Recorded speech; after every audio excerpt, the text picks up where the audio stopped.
Well, ladies and gentlemen, colleagues, members of the public, adherents to many faiths and adherents to none, a very warm welcome to you for tonight's event. There are many, many people in this hall keen to hear and discuss and think about the question before us tonight, and we're not alone. Every day, it seems, in the middlebrow press or in the radio and TV programs of discussion, the question of faith and reason, their compatibility, their togetherness or apartness, and the future of these debates for multicultural and other kinds of democracy in this country are happening all the time. So there's lots and lots of people who could be here tonight. And I've never seen such an audience in the Great Hall, actually. So, as a sociologist, this is fascinating to me. Somehow or other, we have the pulse of the present in the room. And as a sociologist, of course, a revival in the question of religion is not necessarily the same as a revival of religion, about which sociologists are still deeply and controversially divided. But if we needed any evidence for a revival of the interest of the question of religion, then you are the evidence tonight. So thank you very much for coming indeed, and I'm sure we're going to have plenty to talk about both in the session and afterwards. The debate tonight is being staged, hosted by the university's multi-faith chaplaincy, and it brings together two speakers of very high caliber, one of whom is William Lane Craig, a very prominent and well-known research professor of philosophy at the Talbot School of Theology in La Mirada, California. William's doctorate was gained at the University of Birmingham in England. I seem to note here it was 1 year before I got my own at Birmingham. So we must have crossed at some point, I think. And then Bill went on to take a doctorate in theology from the University of Munich in Germany. He's a prolific and well-known writer, well over 30 books and 100-odd articles in scholarly philosophy and theology journals, and a well-known popular performer at the kind of roadshow that he's doing in Britain just now, a quite extraordinary itinerary, going from Bristol to Manchester to Oxford to Cambridge, and just the other night, in front of over 2,000 people, he and Lewis Wolpert were hammering it out together. So this really has a bit of razzmatazz to it as well as serious intellectual content. And perhaps Bill's best-known book is something called Reasonable Faith, which, if you're interested, can be found outside on the array of books covering all spectrum of the debate on the tables outside. I should say that Bill Craig is here at the invitation of the Universities and Colleges Christian Fellowship, whose national president, Peter May, is with us in the audience tonight. Arguing against William Lane Craig on the question of the existence of God is Andrew Pyle from the university's own philosophy department. Andrew's got a very wide range of philosophical interests, of which the question of God and religion is only one, in particular in the history and philosophy of science, with a special interest in scientific revolutions and metaphysics and epistemology round about Descartes to Kant type of period. He's recently completed a book on the 17th century philosopher Malebranche, and directly relevant to this debate, Andrew has produced a book, a kind of reader's guide to Hume, David Hume's fantastic work on the dialogues concerning natural religion. And again, that book, along with the others, can be found outside tonight. Let me tell you how it's all going to pan out. We're going to have several rounds of debate from the two main speakers, 4 to be precise, one of 18 minutes, one of 11 minutes, one of 7 minutes, and one of 5. So there's 4 engagements that we can look forward to, in the course of which, if you wanted to start developing issues and questions of your own that you want to put to either of the speakers, then let those happily settle in your mind, and then when the 4 rounds of discussion have finished, there's a microphone there if you want to put a question to Andrew, and a microphone over there if you want to put a question to William. But please try and observe that convention. Andrew there, William there for questions. And please, it's a huge audience. We simply cannot afford to have people hogging the floor with their own pet theory, comment, critique, or whatever. So please do keep these to questions. That would be greatly appreciated. We should then have something like half an hour for questions, and depending on the appropriateness of the question, I'll ask both speakers to address it if one won't do, as it were. That's enough for me. From me, I hope it's a stimulating session. I'm sure it will be. So listen, enjoy, and take these debates out into the wider world afterwards. And I'll now hand over for the first bout to William Lane Craig, and if you could join me in welcoming William to the University of Bristol.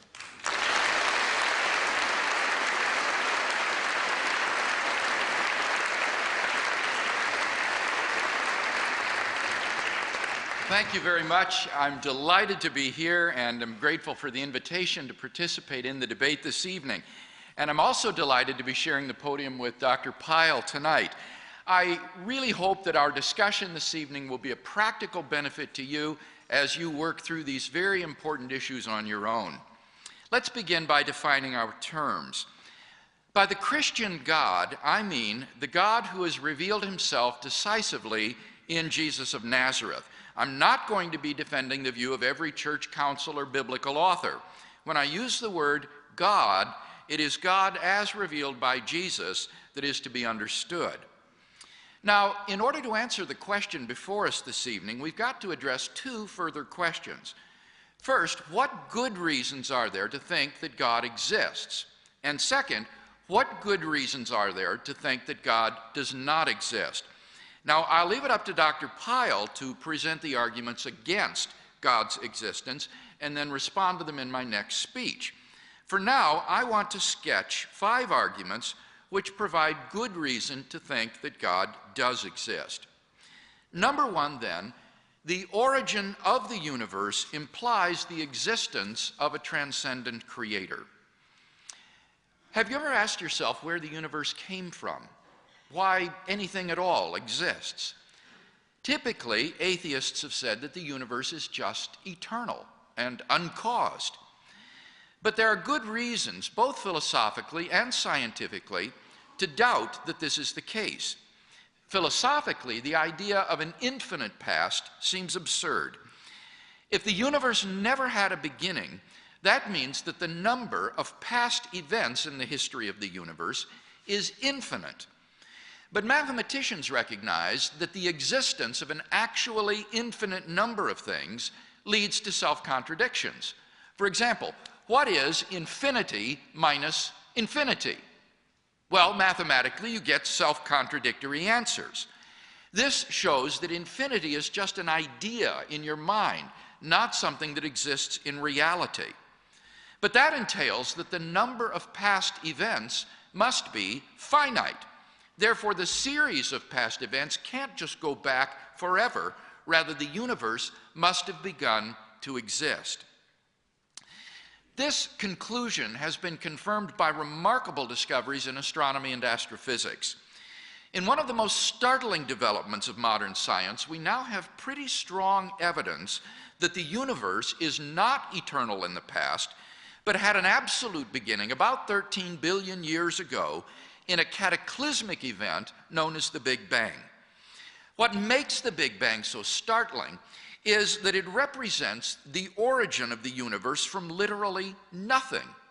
For all matter and energy Even physical space and time themselves come into being at the Big Bang. As the physicist P.C.W. Davies explains, the coming into being of the universe, as discussed in modern science, is not just a matter of imposing some sort of organization upon a previous incoherent state, but literally the coming into being of all physical things from nothing. Now, of course, alternative theories have been crafted over the years to try to avoid this absolute beginning. But none of these theories has commended itself to the scientific community as more plausible than the Big Bang theory. In fact, in 2003, Arvind Borde, Alan Guth, and Alexander Vilenkin were able to prove that any universe which is, on average, in a state of cosmic expansion cannot be eternal in the past, but must have an absolute beginning. Vilenkin emphasizes, and I quote, "With the proof now in place, cosmologists can no longer hide behind the possibility of a past eternal universe. There is no escape. They have to face the problem of a cosmic beginning."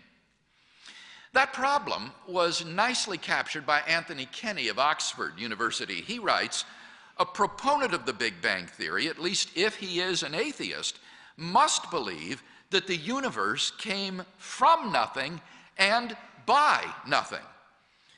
But surely that doesn't make sense. Out of nothing, nothing comes. So why does the universe exist? Where did it come from? There must have been a cause which brought the universe into being." We can summarize our argument thus far as follows. 1, whatever begins to exist has a cause. 2, the universe began to exist. 3, therefore, the universe has a cause. Now, as the cause of space and time, this being must be an uncaused, timeless, spaceless, immaterial being of unfathomable power. Moreover, I think it must be personal as well. Why? Because this cause must be beyond space and time. Therefore, it cannot be physical or material. Now, there are only two kinds of things that fit that description. Either abstract objects, like numbers, or else an intelligent mind. But abstract objects can't cause anything. Therefore, it follows that the cause of the universe is a transcendent personal mind. And thus we're brought not merely to a transcendent cause of the universe, but to its personal creator. Number 2, the fine-tuning of the universe for intelligent life points to a designer of the cosmos. In recent decades, scientists have been stunned by the discovery that our universe is fine-tuned for the existence of intelligent life with a precision and complexity that literally defy human comprehension. For example, if the atomic weak force or the force of gravity were altered by as little as 1 part out of 10 to the 100th power, the universe would not have been life-permitting. Now, there are only 3 possible explanations of this extraordinary fine-tuning: either physical necessity, chance, or design. Now, it can't be due to physical necessity, because the constants and quantities in question are independent of the laws of nature. In fact, string theory predicts that there are some 10 to the 500th power different universes compatible with nature's laws. So could the fine-tuning be due to chance? The problem with this alternative is that the probabilities that all the constants and quantities would fall by chance alone into the life-permitting range is vanishingly small. The odds against the fine-tunings occurring by accident are so incomprehensibly great that they cannot be reasonably faced. In order to rescue the alternative of chance, its proponents have been forced to adopt the hypothesis that there exists an infinite number of randomly ordered universes composing a sort of world ensemble or multiverse of which our universe is but a part. Somewhere in this infinite world ensemble, finely tuned universes will appear by chance alone, and we happen to be one such world. There are, however, at least two major failings of the world ensemble hypothesis. First, there's no evidence that such a world ensemble exists. No one knows if there are other worlds.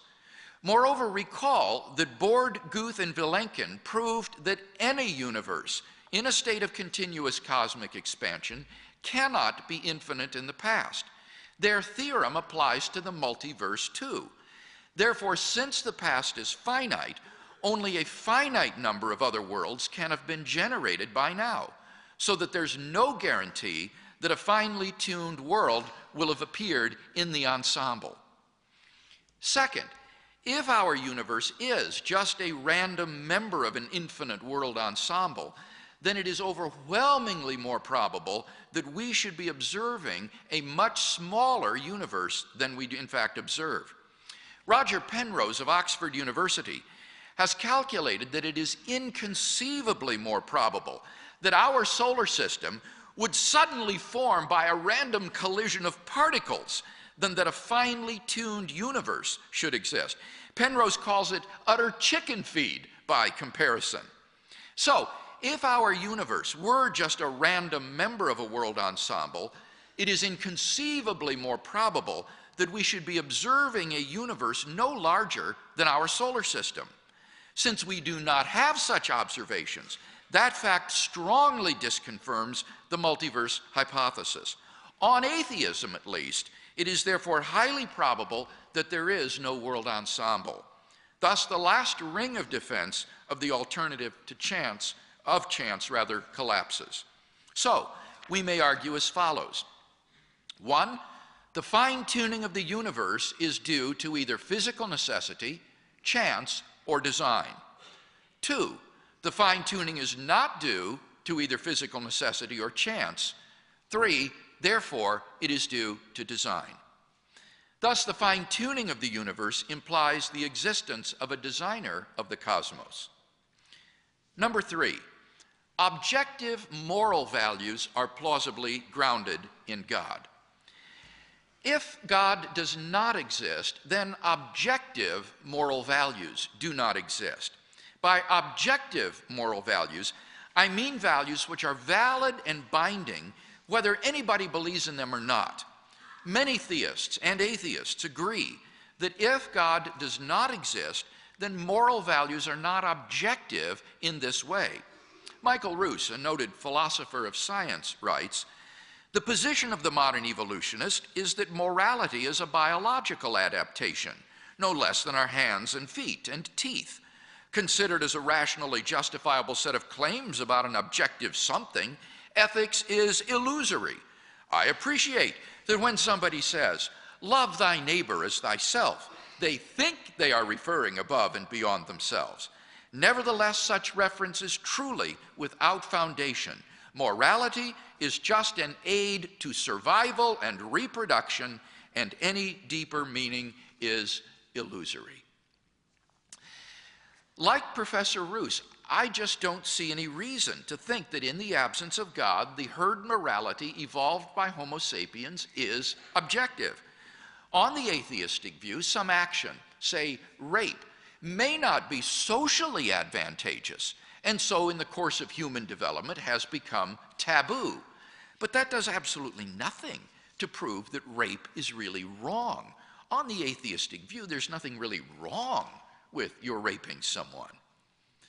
But the problem is that objective values do exist, and deep down we all know it.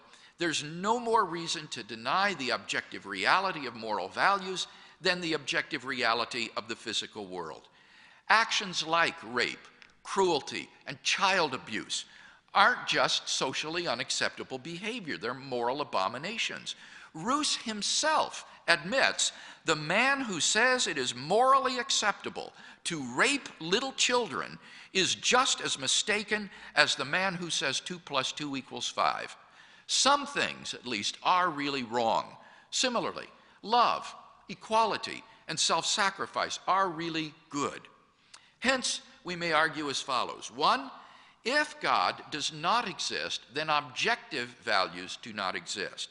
2, objective values do exist, from which it follows logically and inescapably.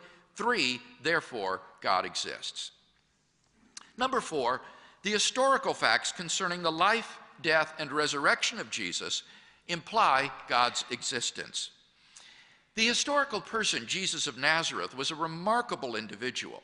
New Testament critics have reached something of a consensus that the historical Jesus came on the scene with an unprecedented sense of divine authority, the authority to stand and speak in God's place.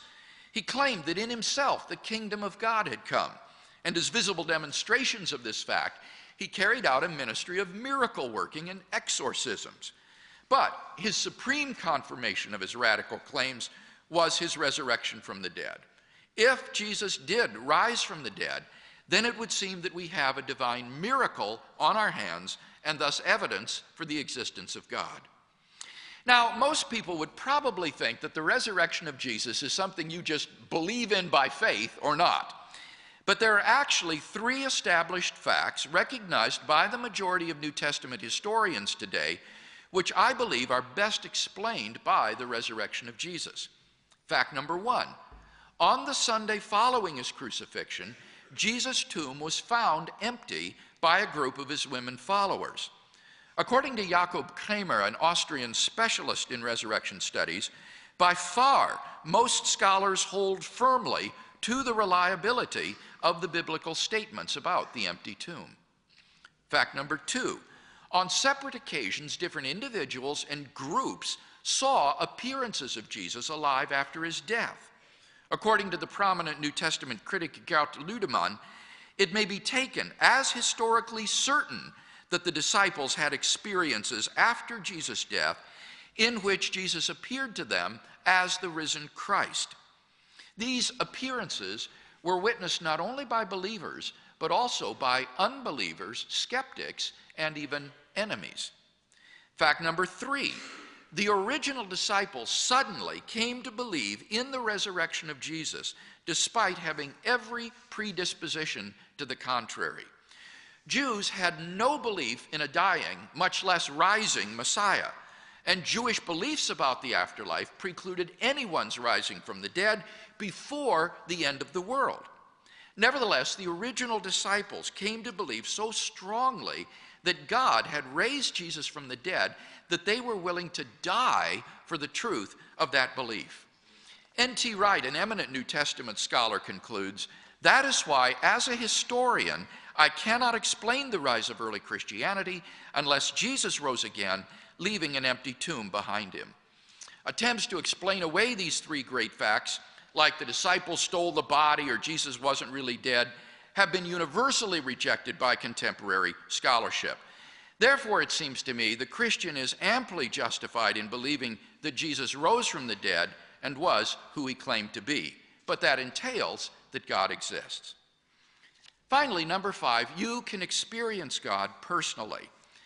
This isn't really an argument for God's existence. Rather, it's the claim that you can know that God exists wholly apart from arguments, simply by immediately experiencing him.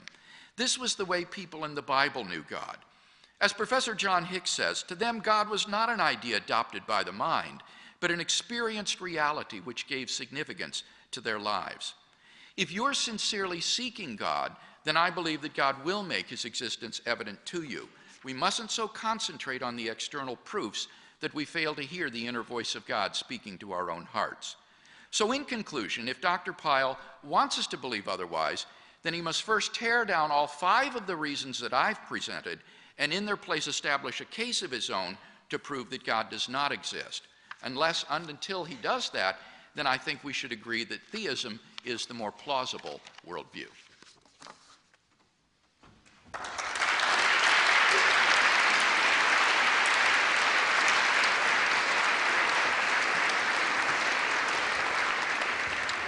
That was tremendous timekeeping there. Thank you very much.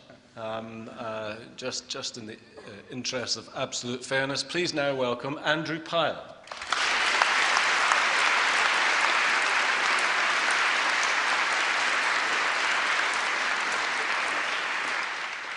Okay, first of all, a word or two on my own position. I'm not going to be here to try to persuade you that God doesn't exist. I'm not going to provide any arguments at all for that thesis. I'm here to rebut Professor Craig's arguments that he's just provided. I think there are no good arguments to believe in the existence of God.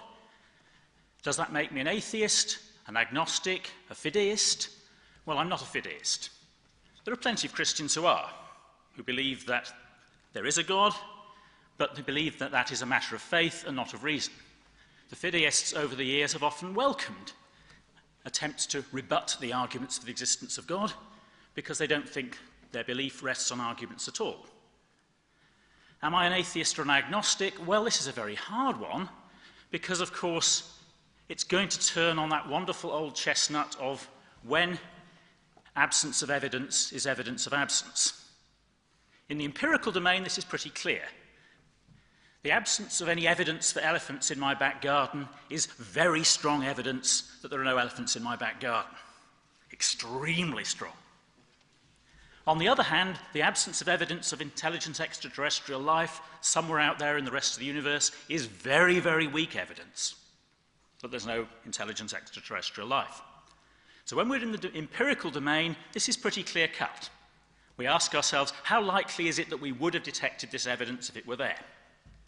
The problem, of course, with the God debate is we don't know whether God's there with the elephants, and we can infer from the fact that we don't have good evidence to the fact that he probably doesn't exist, or whether he's there with the intelligent extraterrestrials, in which case the fact that we don't have good evidence is no good evidence of absence. Precisely how you interpret the evidence is precisely the problem. So, when asked about this, I say I'm a sort of atheist-leaning agnostic. In different contexts, I would call myself an agnostic or an atheist, and I'm never quite sure how to spell it out. I don't think the arguments are good, but I don't have any very powerful reasons for thinking that there isn't a God. Looking at the arguments that Professor Craig has just presented us with, I think 4 of them are hopeless and 1 of them's interesting. Let's start with experience. The obvious worry about religious experience is just multiplicity. There's lots and lots and lots of it about, and of course it's very, very, very culturally diverse. And people will tend to interpret their religious experience in terms of the faith they were brought up in. How could it be otherwise? And of course there's lots of religious experience in faiths where whether there's a God or not is rather debatable. The Buddhists have lots of religious experience, but at least in their more austere forms, the Buddhists probably don't believe in a God at all. And what about the high priests of the Aztecs? Did they have religious experience of gods demanding human sacrifice? More blood on the altar, please? So there's a worry here. The religious experience is obviously real, but it's massively diverse, massively culturally variable, even idiosyncratically variable. Just think about the various religious experiences of people within the Christian tradition. Do they experience a loving and benign God? Do they experience a stern and wrathful God? How can they all be right? And do we have any criterion of correctness for religious experience? In his little book with Sinnott Armstrong, Professor Craig draws an analogy with colourblindness and says we don't have a criterion, but nevertheless some people have been getting it right. But of course the analogy he draws there is a complete failure. In the case of colourblindness, we do have a criterion. My father's red-green colourblind. He didn't know about it until he was 16 and joined the Merchant Navy. He was subjected to some tests, and they showed him he was red-green colourblind.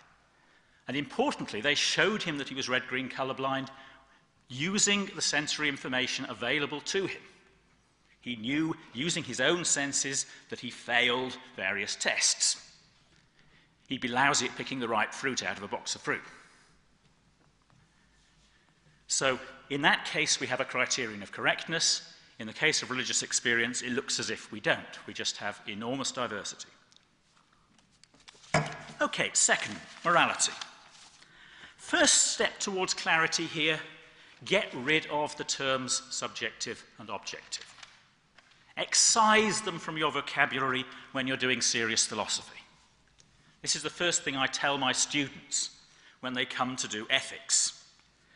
The terms objective and subjective are just sources of endless confusion, endless muddle. When they object and they say, I'm sure I know what I mean when I say something's objective and something's subjective, I then ask them, well, what about colours? Are colours subjective or objective? As soon as you ask that question, you see that actually it has two different facets or aspects. When we experience colours, is there some aspect of the world that we're responding to? Is there something out there in the world that makes something red or blue or green? Answer, yes. So you might say, well, colours are objective, aren't they? On the other hand, you could say, could we explain colour experience and the distinctions we draw between colours without saying quite a lot of rather subtle things about human sense organs, human receptivity to colours, the fact that we divide up the colour space in one way rather than another? No, we couldn't. We know that other organisms have very different sense organs, respond to different bits of the spectrum, parcel up the spectrum in different ways. So it looks as if colours are subjective, doesn't it? You have to get rid of the terms subjective and objective and pose the questions right. Let's do a tiny bit of modern metaethics. Modern metaethics is usually ask the following questions. First question, are moral judgments truth apt? That is, are they making propositional claims capable of being true or false in the first place? Many say yes, some say no. What else might be going on if they're not truth apt, if they're not propositional? Well, they could be expressions of emotion. Many theorists have thought that. Or they could be commands. Richard Hare at Oxford developed in the 1960s a theory of moral judgments as implicit commands. Commands aren't true or false, but commands are important in our lives. Let's suppose that we think that moral judgments are truth apt, propositional. Do they occasionally state truths? If we believe that some moral judgments state truths, then we owe our readers, our listeners, an account of truth makers. We want to know what makes them true. In modern normative ethics, we've got three great theories. We've got the Aristotelian theory, that moral truths are made true by facts about what constitutes human flourishing. We've got the utilitarian theory, which says moral truths are true by virtue of corresponding to facts about human welfare, or more broadly, the welfare of sentient beings. And we've got the Kantian theory, which says moral truths are truths of practical reason, and you test them by the famous universalizability test. None of these theories requires God. Normative ethics, I claim, gets on very well without God. How might ethics depend on religion? Well, only as far as I can see if the divine command theory were true. But I think the divine command theory is hopeless. Many, many, many years ago, Plato famously asked, is something good because the gods command it, or do they command it because it's good? I think sanity requires us to say the gods command it because it's good. And that means we need an independent standard of what is good and what is bad. On the divine command theory, it looks as if God were to command rape or murder or genocide, that would make it right. I hope none of you think that. I hope if somebody commanded you to commit rape or genocide or murder, you would say, no, I must not do it, and not ask where the command was coming from. Kant famously called that the autonomy of ethics. We use our own independent moral standard to judge any orders that we get from any source whatsoever. That's what it is for morality to be autonomous. Now, I thought in my innocence that the divine command theory was a dead letter, but I've since learned that it's not, and that there are rather eminent philosophers in the United States who are trying to breathe life back into what I always thought was a corpse. I shall let Professor Craig explain that in his next answer. I still think it's a dead letter, but we must move on. 10 minutes. The Big Bang. Well, I just want to dismiss the old a priori arguments.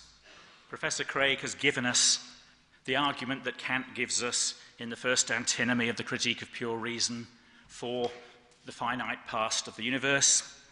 He doesn't give us Kant's argument for the antithesis, for the universe having an infinite past, and he doesn't give us Kant's own solution, which is transcendental idealism. I think that the serious argument for a finite-aged universe is the Big Bang. Does the Big Bang need God? Quentin Smith argues no. In his paper in the Cambridge Companion to Atheism, he offers an atheistic Big Bang cosmology that, he thinks, answers all the questions, he says, that can properly be asked. To my eyes, his account appeared self-consistent and consistent with observation. I felt, I confess, a vague disquiet that something somewhere had been left unanswered, but I couldn't articulate this into a good argument against Smith, and I couldn't be sure that I could trust my intuitive sense of unease. Would God be a good explanation of the Big Bang? I think not. Why not? Not because we can't give a cause for the cause. That's sometimes raised as an objection to positing God as the cause of the Big Bang. But I don't think that's the real objection, and it's one that Professor Craig has easily rebutted elsewhere. He says, you could explain an unknown disease in terms of a new virus, and it looks as if, even if you don't know where the virus has come from, you might still have an interesting causal hypothesis. I think that's fine. Similarly, Newton, when he postulates his theory of universal gravity, he famously refuses to speculate about the cause of gravity. Does he still have an interesting causal hypothesis? Yes. Why? Well, because you can get lots of new and testable predictions out of it. Newton says, if universal gravitation is true, the planets will swerve off their nice Keplerian orbits at conjunction. And he writes to his friend, the Astronomer Royal, saying, go and point your telescope and you'll see it. You get propositions about the shape of the Earth, you get Halley's Comet, you get lots and lots of new empirical content from this theory. Likewise with Craig's own example of the virus. If it's a virus, that's going to tell us something interesting about the method of transmission and about the ineffectiveness of antibiotics, which work against bacteria. The key objection to positing God as the cause of the Big Bang is that the causal hypothesis is entirely ad hoc. This is argued by Adolf Grunbaum, Mr. Space and Time, or should I say Professor Space and Time, in a paper in the British Journal for the Philosophy of Science in 2004, a paper entitled The Poverty of Theistic Cosmology. He says, if your original hypothesis is just God exists, that explains nothing. If your original hypothesis is God exists and causes the physical universe to have certain features, this explains those features, but only trivially. So the obvious challenge here is, say something interesting about this causal hypothesis to convince us that this causal hypothesis is not entirely ad hoc. Fine-tuning, the latest and most sophisticated version of the design argument. First question, is there a problem here at all? There are plenty of people who call themselves anthropic skeptics who say there's no problem here. The improbabilities are undefined, the numbers are bogus. This, if true, would undercut both design and infinite universe explanations because they'd both be solutions to a non-problem. In the BJPS for June 2005, there's an article by Jeffrey Kopersky, Should We Care About Fine-Tuning? He discusses the views of the anthropic skeptics, masses of technical mathematics here, and eventually concludes that it's natural to assume indifference, that is, equal probability of a given value falling within any given range of interval, unless we know otherwise. So we come across a dice with 6 faces and we say, unless we know something to the contrary, we'll assume that the probability of falling on any face is 1/6. Actually, the one thing we do know about dice is that that's false. For any given dice, the probability is certainly not 1/6. No dice was ever a perfect cube with the mass perfectly distributed across it. So any given empirical dice is always going to have some slight bias somewhere or other. Kopersky says that this assumption of indifference is the natural assumption. It captures the intuition that nature has no preference for certain parameter values. Science might one day show that nature does. only then will the question of the true distribution have to be addressed. So he says, well, let's assume indifference. That generates the vast numbers, and they're staggering numbers, that Professor Craig has alluded to. But there's a serious doubt about whether the problem has even been well posed. Does the argument that Professor Craig has given for fine-tuning actually entail that life or mind is staggeringly improbable? No, it doesn't. The fine-tuning argument entails that around here, there are lots and lots of life-prohibiting universes. Take the values of the 20 physical constants, tweak one of them a little bit, and you get a life-prohibiting universe. We wouldn't be around. But what we've got here is a 20-dimensional hyperspace. Very hard to imagine, but the mathematics is fairly straightforward. Just imagine 20 independent variables. Do we know anything about very, very distant worlds in this hyperspace? Nothing at all. So out there, somewhere else in this hyperspace, there might be lots and lots and lots of universes that permit, as they say in Star Trek, life but not as we know it.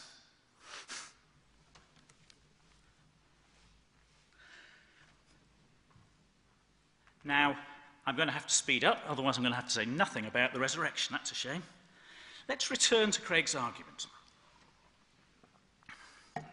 I had a little tutorial before coming to this debate from Stuart Prenell, who is assistant editor of the BJPS, and he took me through the wonders of string theory and, rather more interesting, loop quantum gravity. And both of these various branches of modern physics generate infinite ensembles of universes. The loop quantum gravity is fun. This is a wonderful cosmogony with universes emerging out of black holes. Each universe has values for the fundamental physical constants that are variations on those of its parent universe, and you get a sort of quasi-Darwinian story of the evolution of universes. This is a wonderful, fun story. Is it true? I haven't the foggiest notion. Is it all metaphysical? Well, not necessarily.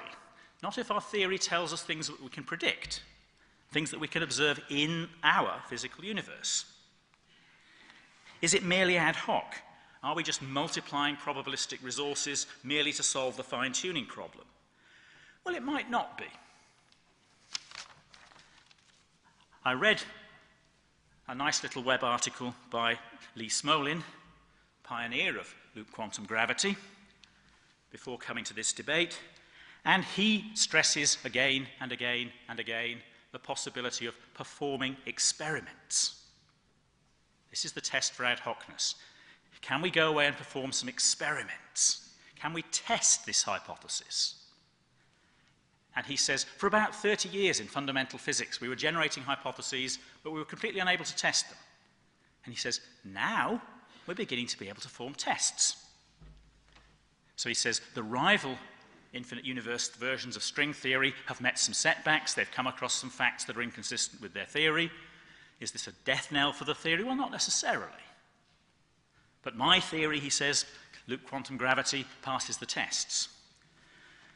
Now, at this point, it looks as if we can turn round to the natural theologian, the partisan of design, and say, are you going to develop your design hypothesis into something testable? Are you going to tell us, on the basis of your hypothesis of design, that the universe will be observed to have properties F and G and H, where these are independently testable? That's the test here. I think the positing of a God to explain the Big Bang is utterly ad hoc. But the positing of a God who's a designer might not be. After all, previous partisans of the design hypothesis actually came up with some claims about the empirical world on the basis of it. Many of them turn out to be false, but that's not the end of the world. I'd better stop. The challenge to Craig is to come up with any empirical content to the designer hypothesis. If time permits, I'll come back to the resurrection later. Thank you.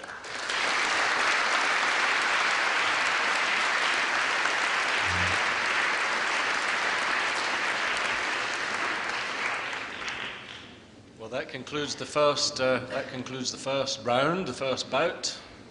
Deep breaths, because I think we're just going to go straight into the response to the response. You'll remember in my first speech, I said that in order to decide whether or not the Christian God exists, we need to answer two questions.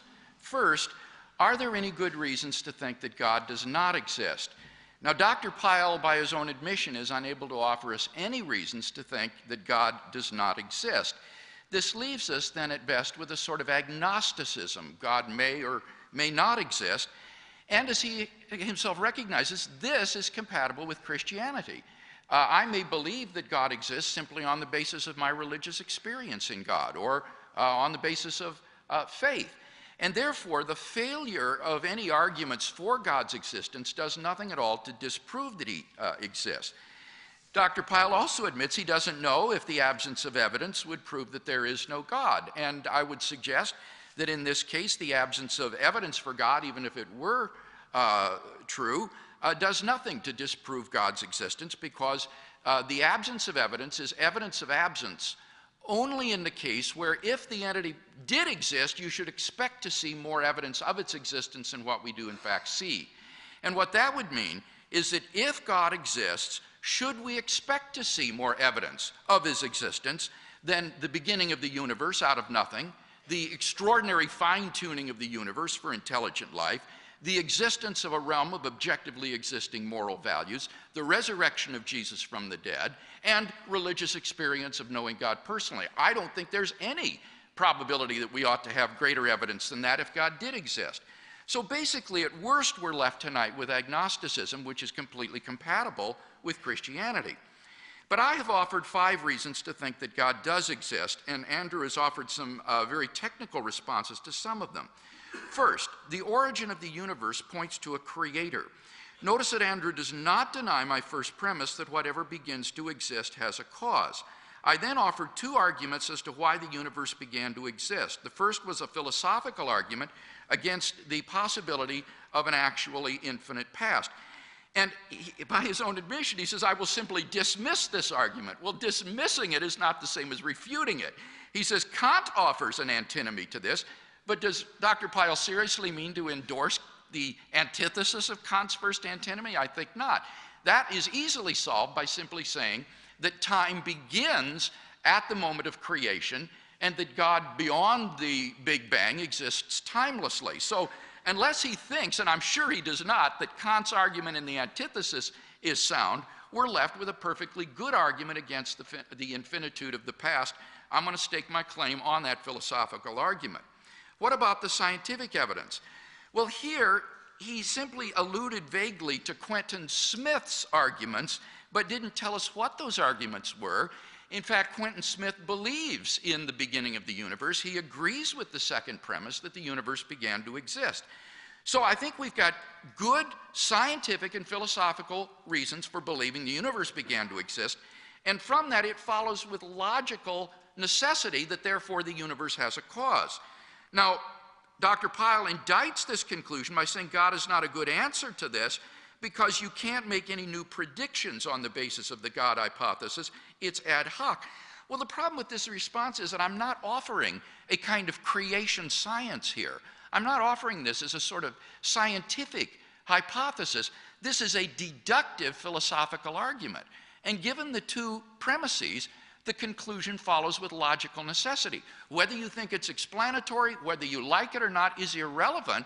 It follows logically from the 2 premises, and he's done nothing to refute either of those 2 premises. On the contrary, I think that both of them have, in effect, been granted. So we have good reason to believe that there's a personal, transcendent, uncaused, beginningless, timeless, spaceless creator of the universe. Now, what about the second argument from fine-tuning? Here he said the fine-tuning may not be a problem, and I'm sure you didn't understand what he was talking about here. He admitted, however, that it is natural to assume a principle of indifference. If you've got 10 to the 500th power different possible universes permitted by string theory, there's a principle of indifference that says none of those is preferred, and he admitted that that's right. So this would be a good question. Why does a life-permitting universe exists given its enormous improbability. He said, but do we really know anything about very, very distant universes? You don't need to consider those for this argument to be sound. All you need to do is consider this local group of universes that are governed by our same laws, and then you slightly alter the constants and quantities. And as you do so, you find that it's inconceivably improbable that there are life-permitting universes within that dimension. It's like having a fly on the wall, and a single shot is fired, and the bullet pierces the fly. Even if outside the large blank area around the fly, the wall was covered with flies so that a bullet would likely hit one fired at random, nevertheless, within the blank area, it is much more probable that the bullet would miss the fly than hit it. And the fact that the universe is fine-tuned for our existence, I think, cannot be plausibly explained by the result of chance. And in fact, the appeal to many universes in loop quantum gravity admits this. It is to say, yes, we can't explain this by chance alone without the metaphysical hypothesis of enormous proportions of this infinite world ensemble. But my two objections remain. First, there is no evidence that loop quantum gravity is correct. This is a highly embryonic field of exploration, and certainly no evidence that there are these other worlds.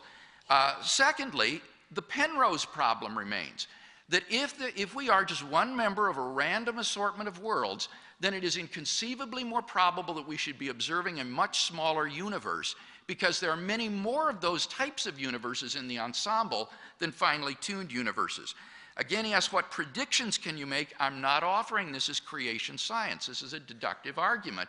And it follows that if these three alternatives are the only alternatives for explaining fine-tuning, and if two of them don't work, then it follows that the third one has to be the best explanation. So I think it's that the best explanation for the appearance of design in the universe is that it is designed. Now, what about the moral argument for God's existence? I do not think or agree that the terms objective and subjective are muddled terms. Objective means mind independent. The problem with this example of the colors is that it wasn't objectivity or subjectivity that was muddled, it was colors that are muddled, because colors are secondary qualities that seem to exist in the world and in the mind. It was the colors that were the source of the ambiguity, not the objectivity. Think about elephants. Do elephants objectively exist? Yes, they do. If there were no human beings to think about them, there would still be elephants. They have objective, mind-independent existence. It's the color example that he used that misleads you to thinking that there's some muddle here. But cast the argument in terms of moral judgments. My argument is that apart from God, there's no reason to think that any of these moral judgments are true.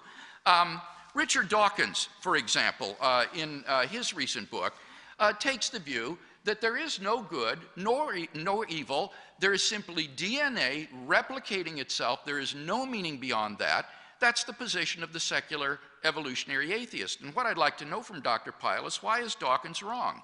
Paul Kurtz, the humanist philosopher, has said that the central question about moral and ethical principles concerns their ontological foundation. If they are neither derived from God nor anchored in a transcendent ground, which he hasn't offered, are they purely ephemeral? That's the challenge for the atheist. So cast the argument in terms of moral realism and truth, and I don't see any reason to think there are any moral truths of the sort that he seems to agree that there are. Do objective moral values exist? He seems to think that they do, because he says we can get on without God. So he grants the second premise, but I, for the life of me, don't understand why on atheism human beings are morally valuable. They're just primates, relatively evolved animals, and animals are not moral agents. He says divine command morality faces the arbitrariness objection of the Euthyphro dilemma. Not at all. I'm not a voluntarist. I don't think that God just makes up moral values. Rather, God's commandments flow necessarily from his own holy and perfectly loving nature, so that God's own nature is the paradigm of moral goodness, which serves as the necessary expression of his moral commands to us. So I think divine command morality is a quite viable alternative to atheism, which I think cannot provide any ontological foundation for moral values. He did not respond to the arguments for the resurrection of Jesus, for which I think we have good personal grounds. So let me go to my fifth point about personal experience. The problem here, he says, is that there's a multiplicity of religious experience, and there's great diversity and no criteria to judge among them. Well, what I would say is simply this. A person is rational to believe in the object of his religious experience in the absence of some defeater of that experience. If there is no reason to think that experience is delusory, then he's perfectly within his rights in thinking that it is veridical. And of course, he hasn't offered any defeaters because he says he doesn't have any arguments for atheism. So in the absence of any arguments against the existence of God, I'm perfectly rational to believe in the object of my religious experience. Second, as for diversity, notice that false claims to something do nothing to undermine the truth of a veridical claim. If you do have a genuine experience of God, someone else making a counterfeit claim does absolutely nothing logically to undermine the veridicality of your experience. So I don't think that the problem of multiplicity is so serious a question or problem as he would have us believe. So I think in the end we have 5 arguments which remain intact for the existence of the God revealed by Jesus, and admittedly no arguments against it. So at worst we're left with agnosticism. At best, I think we're left with good reasons for Christian theism.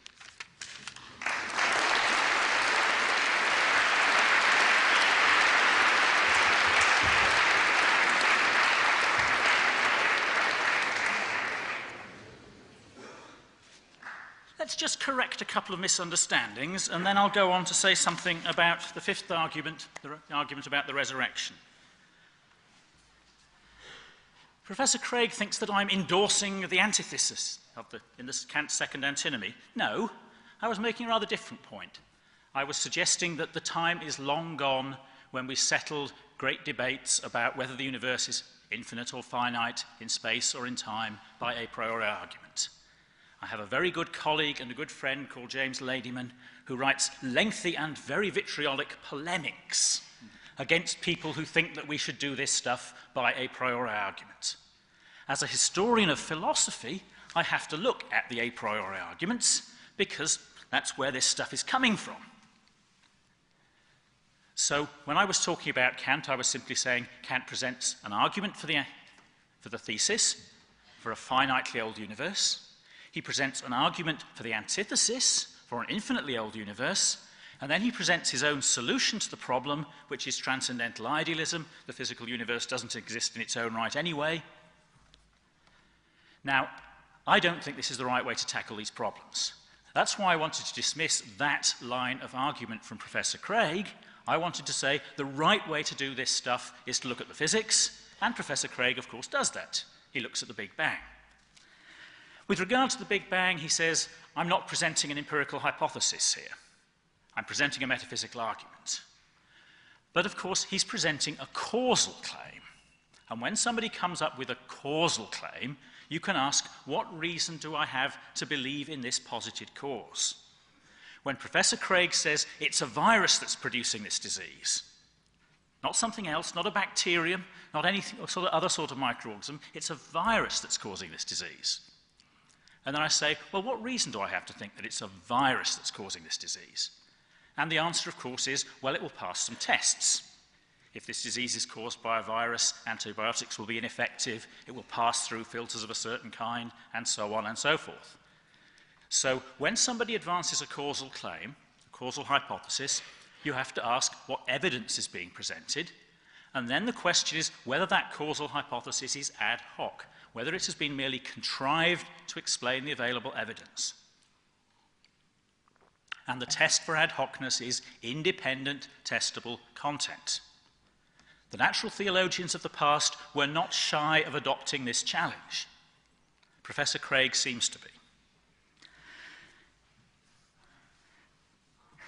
Now, let's say a little bit about the resurrection. There's lots more I could say about what Professor Craig has just told us, but Professor Craig said, quite correctly, that I'd said nothing about the resurrection.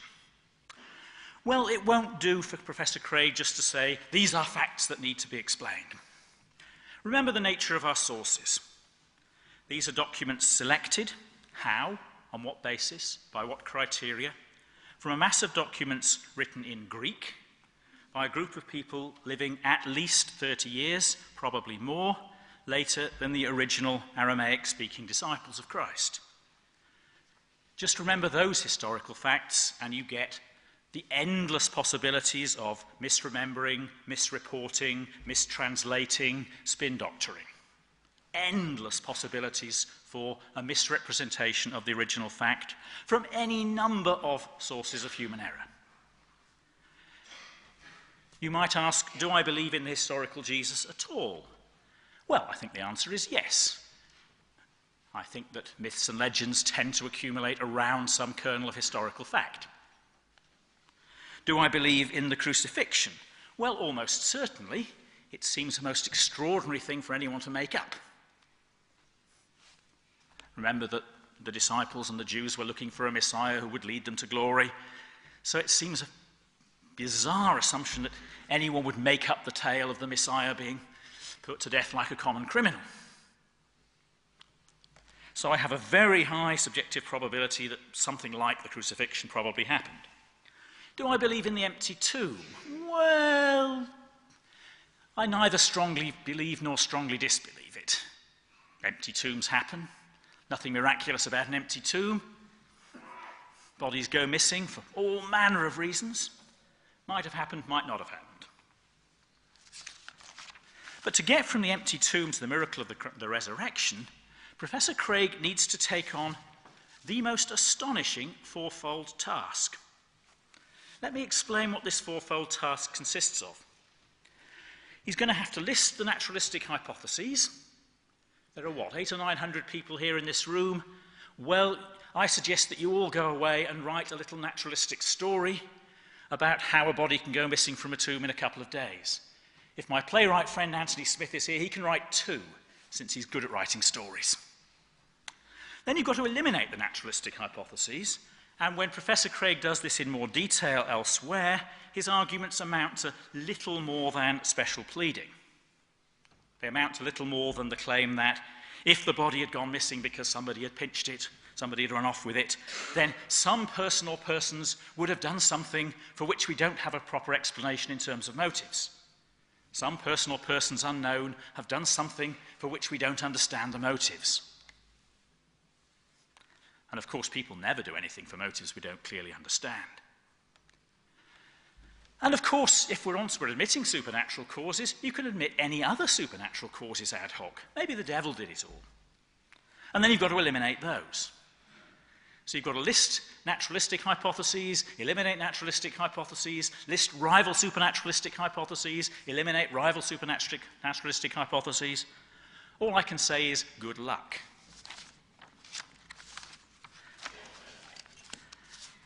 I wanted to leave a little bit of time for an excursus into comparative religion. When I read the works of Professor Craig, I come to the conclusion that comparative religion is a rather discernible weakness in his philosophy of religion.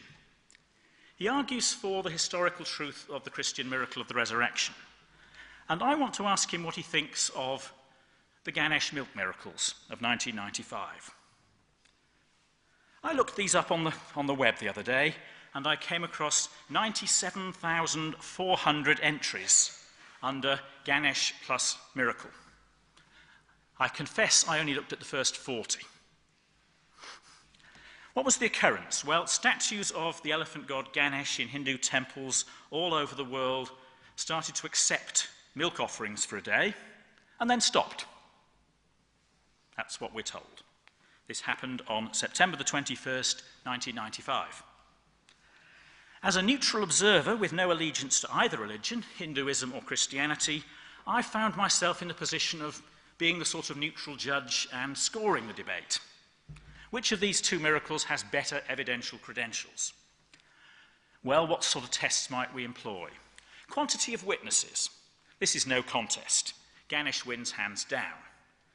These reports came from many, many, many hundreds of Hindu temples right across the Hindu world, each of them witnessed by hundreds, possibly more, witnesses. So if we're counting quantity of heads, that's Ganesh 1, Christ 0. Quality of witnesses. Well, the scriptures tell us that the disciples were uneducated, illiterate, superstitious folk. Many of these late 20th century Hindus are highly educated. Much more important than level of education, level of critical awareness. If you read the reports on these websites, you'll find that the believers in this Ganesh miracle are being forced very, very early on to confront skeptical, naturalistic counter-hypotheses. Maybe it's just capillary action, and they're being forced to try to rebut skeptical, naturalistic counter-hypotheses. So in terms of quality of the witnesses, again, Ganesh wins hands down. That's 2-0 to Ganesh. Time lag. Well, there's 2 time lags here, of course. Time lag between the events and the reports, time lag between the reports and us. And again, of course, on both counts, it's perfectly clear that Ganesh wins hands down. These reports are occurring in the media almost immediately after the events that they supposedly record. And of course, these events were only 12 years ago, so we can go and visit these Hindus in their temples and talk to them. So, by the time lag criterion, again, Ganesh wins hands down. That's 3-0 to Ganesh. 4th criterion, prejudice or bias. Well, this one's a straight draw. The Christian miracles are reported by Christians. The most favourable reports of the Ganesh miracles are in Hinduism today. Well, there's a surprise for you. So we have Christian miracles reported by Christians, we have Hindu miracles reported by Hindus. That one's a straight draw. What should we conclude from this? The evidential case for the Ganesh miracles is vastly superior to that for the Christian resurrection. This needn't worry me. I can be sceptical about both, but rather more sceptical about the resurrection. But I think it should worry Professor Craig. After all, he's come here today to argue for the Christian God, not just any old God. And I think if he really takes the argument for the resurrection seriously, he should take this argument for the milk miracles and for the elephant god Ganesh seriously. I look forward to his appearance on the next of these debates in the guise of the Hindu holy man, proclaiming his allegiance to the great god Ganesh.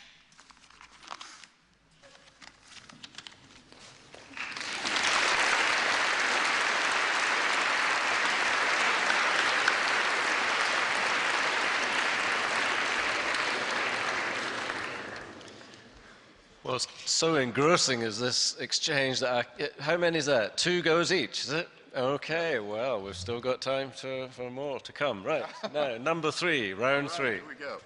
7 minutes each. We've still not heard any good reasons to think that God does not exist in tonight's debate. So at worst, we're left with a level playing field with agnosticism that's not incompatible with Christianity. But are there any good reasons to think that God does exist? Consider my argument based on the origin of the universe. Premise 1, whatever begins to exist has a cause. Dr. Pyle tacitly agrees. Number 2, the universe began to exist. Dr. Pyle tacitly agrees. He dismisses the philosophical argument, but without refutation. He says the time is long gone by which we settle questions by means of such a priori arguments. This is not an a priori argument in the first place, but it is a philosophical or metaphysical argument.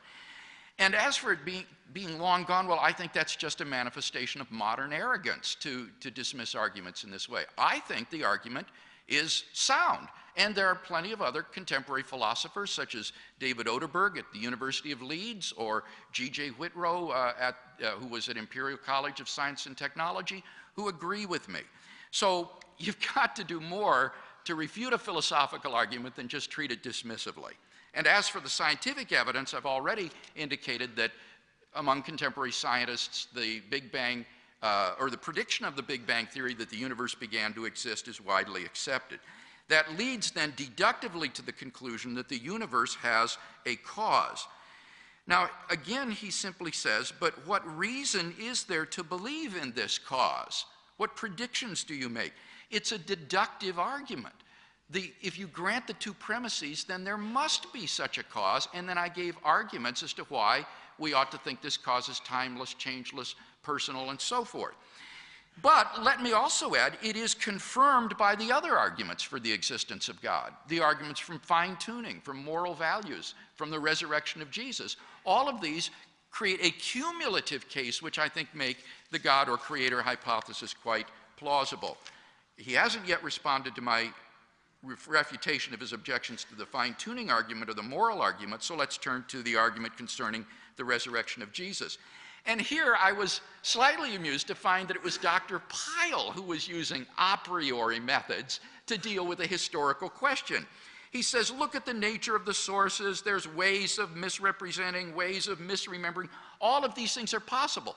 Sure, and biblical historians are aware of those, and that's why they have criteria of authenticity to determine what does and does not belong to the historical core of these narratives. These historians are not naive.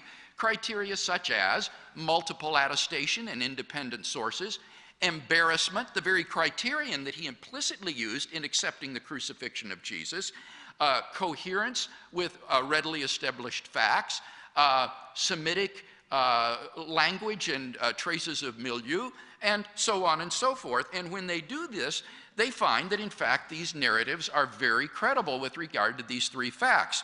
In the Journal of the American Academy of Religion, in a review by Mark Allen Powell in the year 2000, he points out that the dominant, and in my mind, likely view is that the passion narratives are early and based on eyewitness testimony. At the conclusion of his epical study of the empty tomb and appearances, N.T. Wright says that the empty tomb and appearances have a historical probability so high as to be virtually certain, like the death of Augustus in AD 14 or the fall of Jerusalem in AD 70. So, given the tools of historical research, you arrive at these three facts, and they can't be dismissed a priori by appealing to general possibilities. So the real question then is, what is the best explanation of these facts? Now notice that Dr. Pyle didn't defend any naturalistic explanation. He just says there's any number you can think of. Fine, suggest them. The fact is that those that have been suggested by serious historians have been all dismissed by researchers on this topic. Conspiracy and theft by the disciples, apparent death of Jesus on the cross, hallucinations, visit to the wrong tomb, twin theories. What naturalistic theory is he going to defend? I'd like to hear it, and then we can deal with it. So I don't think my arguments are a matter of special pleading. In fact, it is true. I mean, it's just a fact, if you know the literature, that there is no naturalistic hypothesis for the explanation of these three facts, which has garnered a large number of contemporary adherents. What about other supernatural hypotheses? I would suggest that here it's the religio-historical context in which the event occurs that gives us the clue to the correct interpretation of the miracle. Namely, Jesus of Nazareth was crucified for his personal blasphemous claims about himself to be the revelation of the God of Israel. If indeed he has been supernaturally raised from the dead, the God of Israel has vindicated those allegedly blasphemous claims for which he was executed. So in this religio-historical context, I think this gives us good grounds to think that Jesus was who he claimed to be. I must confess I am not familiar with the Gamish miracles that he talks about, but what I would say about this is that you can't dismiss these sort of things a priori. By pointing to other miracles, you cannot disqualify the evidence for the resurrection of Jesus. That's just bad historical method. You've got to look at both of them with serious historical scrutiny and then compare them, and I've never looked at these Gamish miracles. But one thing I would say is that they are suspiciously like the sort of things that adherents to a particular religion would believe in. Just like crying statues of Mary or visions of Mary. It's the sort of thing that proponents of that particular religion would naturally believe in. And in that respect, you see, it is totally unlike the belief in the resurrection of Jesus. Jews had no idea of a crucified Messiah. Messiah was supposed to crush Israel's enemies, and that meant, in that context, throwing off the yoke of Rome. Much less did they have any idea of a Messiah that would rise from the dead. In fact, as I say, Judaism prohibited any notion of resurrection from the dead until the end of the world. So this is the last sort of miracle that these disciples would invent or come to believe in, given their Jewish frame of mind and thought form. So I think that it stands qualitatively apart from the kinds of miracles that Dr. Pyle is talking about.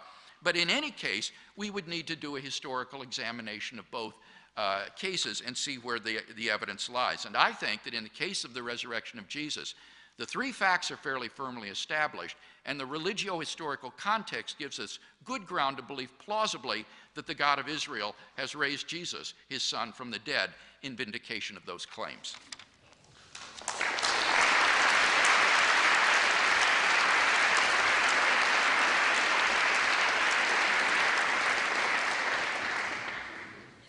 Professor Craig says I've not provided reasons against God's existence. Quite true, I haven't tried to.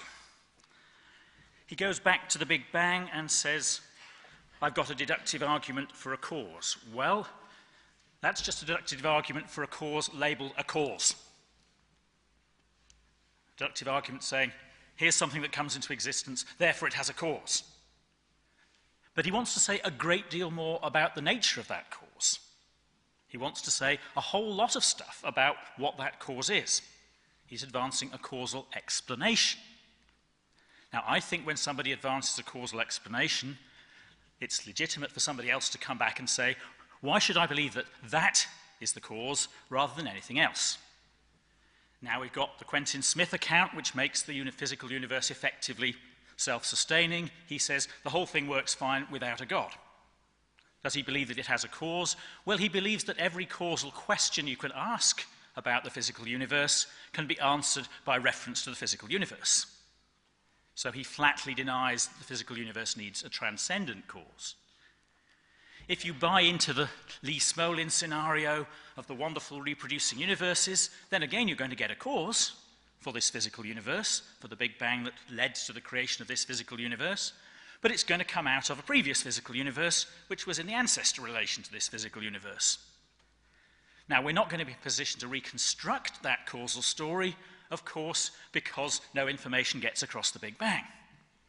But there's another naturalistic account of how our universe came to be through a Big Bang that doesn't require any sort of transcendent God. Now we go on to naturalistic versus supernaturalistic explanations. I don't think I have to defend any particular naturalistic explanation. I don't believe in ghosts. Somebody comes along and asks me why I don't believe in ghosts and cites, let's say, some very, very famous ghost stories. I run through the ghost stories and I discover, let's say, that of the 100 best-known ghost stories, 60 can be explained in terms of known natural causes, 35 can be explained in terms of human fraud, basically, made up, and 5 are left unexplained. A reasonable percentage. I think I then have grounds to think that probably the others can be explained in terms of either more naturalistic causes or human fraud. Of course, I'm not going to be able to run through all the cases, and I'm not always going to be able to list naturalistic hypotheses. I just think we have very, very strong grounds from a sort of track record arguments, for inductive arguments from the workings of nature, for a sort of broad-based naturalism. I can't prove that to you. I can't show that supernaturalistic explanations are bad explanations, but I think naturalism has a great deal going for it, and I think that we can explain miracle reports very often in purely naturalistic terms. I think if you're a naturalist, you're going to expect there to be lots of miracle reports, and there are going to be lots of miracle reports whether there are miracles or not. Let's say a little bit about the Ganesh miracles. I'm astonished, frankly, that a professor of the philosophy of religion knows nothing about the most publicized, the most widely known miracle debate of modern times. If I were a professor of the philosophy of religion, I would have gone into the discussion in some detail. I would have spent some time looking at these reports and seeing whether, as I've claimed, they are much better evidenced than the resurrection case. Professor Craig has at least the beginnings of a reply. He says, well, these are the sorts of things that the people in a particular religion would believe in. And he says, this is completely different from the resurrection. Well, I want to remind him of a debate he conducted with Bart Ehrman not so many years ago, which is available online. And Ehrman says that the famous passage about the disciples meeting the mysterious stranger on the road to Emmaus, towards the end of the Gospel of Luke, can be explained in the following way. The disciples met the mysterious stranger, and the mysterious stranger opens the scriptures for them, and I presume this is both literal and metaphorical, explains the meaning of some very well-known passages of Scripture, passages, I think, and I'm quoting from Ehrman here, but I think he's probably right about this, from Isaiah and the Psalms, pointing to how the chosen one of God will be treated, in this case mistreated, thus explaining within Jewish belief system what they've just observed. So I don't think this is quite as alien a thought to the Jews as Professor Craig is suggesting. Professor Ehrman, with whom Professor Craig had this debate, is, I understand, a very eminent scholar in these matters, very well learned in Jewish law in the Old Testament. He says these are very, very familiar passages from Isaiah. And I think what we have here is the beginnings of a naturalistic account of the origins of a myth. Just put yourself in the position of the early disciples. Their beloved leader has just been killed. They haven't the foggiest notion what to do next. Shall we all pack up and go home? What are we for? What do we do? What's the point? They meet the mysterious stranger, and the mysterious stranger explains to them, explains the significance of what they've just observed, and that gives them a way of going on, a raison d'etre, a reason for carrying on the faith. I actually think this is a much more human story, a story with much more human appeal than the traditional story of the resurrection as a miracle. I think what we have here is one of the great myths of origins, and in the course of time between the death of Christ and the writings of the Gospels, a period of about 30 years, which involves translation out of Aramaic back into Greek, this myth becomes established as the great Christian story, which has come down to you all.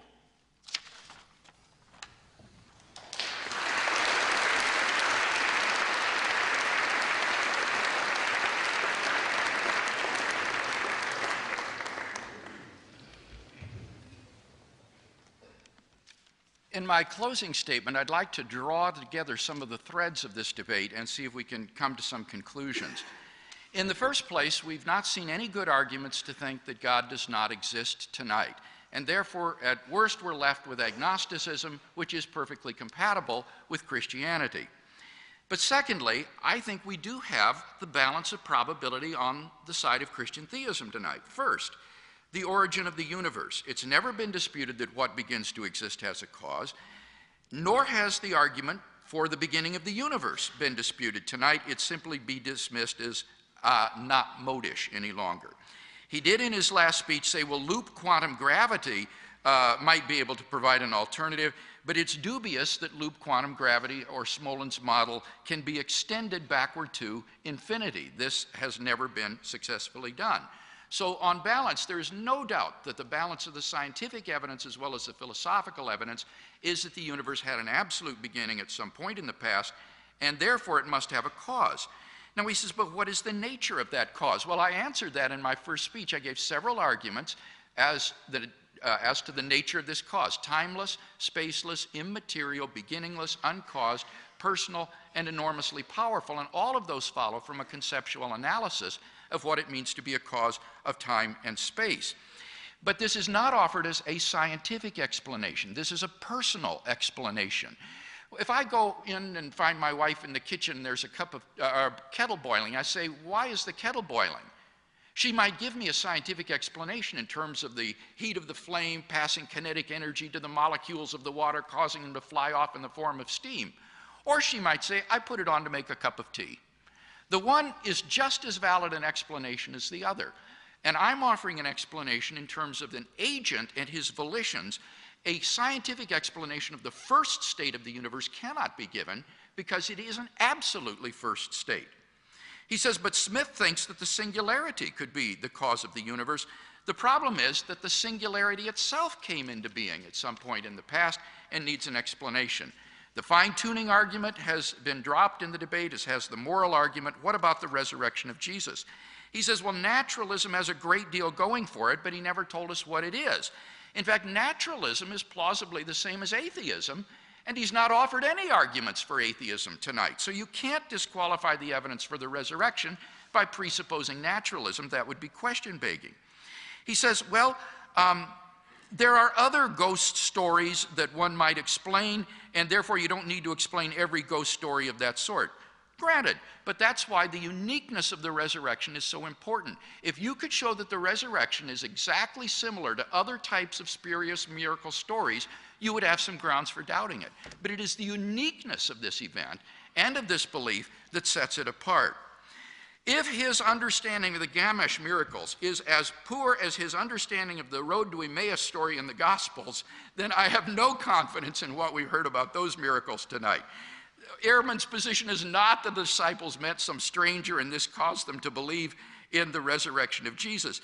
The whole point of the Emmaus story is it's a backward-looking reflection upon the fact that the disciples did not believe when they found the tomb empty, because there's no expectation in Judaism of a crucified Messiah, much less a rising one. So he completely misunderstands the story and misses the point. There is no reason to go on in Judaism. Messiahs were a dime a dozen in the century before and after Jesus, and the Romans dealt with them all in the same way. They crucified them. And if your favorite Messiah got himself crucified, you basically had two choices. Either you went home or you got yourself a new Messiah. But in no case, right across the first century before or after Christ, we find any Messianic group of Jews claiming that their crucified victim was the Messiah after all. Even if they had wanted to still believe in Jesus, at most they would have believed that he had gone to heaven where the righteous dead go to await the resurrection at the end of the world. But why they would come to believe what would have appeared to them as an un-Jewish fairy tale, namely that he was already risen from the dead, remains inexplicable on a naturalistic account. So I'm sorry, but I think we've got good grounds for thinking these facts are true, and I think that there is no better naturalistic explanation than the explanation the disciples gave and were willing to die for, namely that God had raised him from the dead. Finally, as to personal experience, again, I want to say that personal experience, in the absence of some defeating reason, is perfectly rational. And therefore, on the basis of the reality of God and his relationship to me, I'm perfectly rational to believe in God, unless and until Dr. Pyle can give us some overriding arguments for atheism.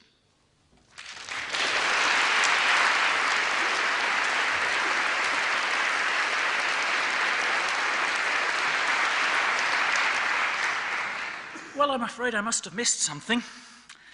The balance of the scientific evidence shows that the physical universe, or rather the multiverse even, must be finite in time. I didn't spot any arguments for that. Dr. Craig has given us some arguments for the nature of the cause, as well as merely an argument for there being a cause. He's provided some arguments for the cause being timeless and spaceless and all the other stuff. I didn't spot any arguments, I just spotted assertions. I didn't spot the glimmering of an argument for the claim that the cause of the physical universe, what brings about the Big Bang, must be timeless and spaceless and so on and so forth. Far less a personal being and a transcendent being. What about personal explanations? I think this actually works against Professor Craig. I don't know much about persons, but the persons I know all act and operate in time. If you read Locke's definition of a person in chapter 27 of book 2 of the Essay Concerning Human Understanding, probably the most famous definition of a person is a thinking, reflective substance that can consider itself the same at different times and in different places. Persons exist in times. I'm not really sure that I even understand what it would be to be a timeless person. Sounds a bit like a round square to me. So the idea that the acts of a timeless person are going to be the causes that bring about the physical universe existing in time, well, I just find that unintelligible.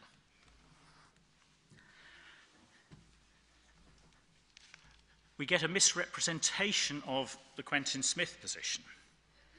Quentin Smith doesn't say that the singularity might be the cause. He doesn't even talk much about the singularity. He just says, I can present a model of the Big Bang in which every event is explained in terms of a prior event within the order of nature, i.e. an account of the Big Bang which does not require any sort of transcendent agent. Anything else to say? I think Professor Craig rather undersells what I said about naturalism. I think I would want to defend something like the real Hume in the argument against miracles. Not the travesty offered by John Earman.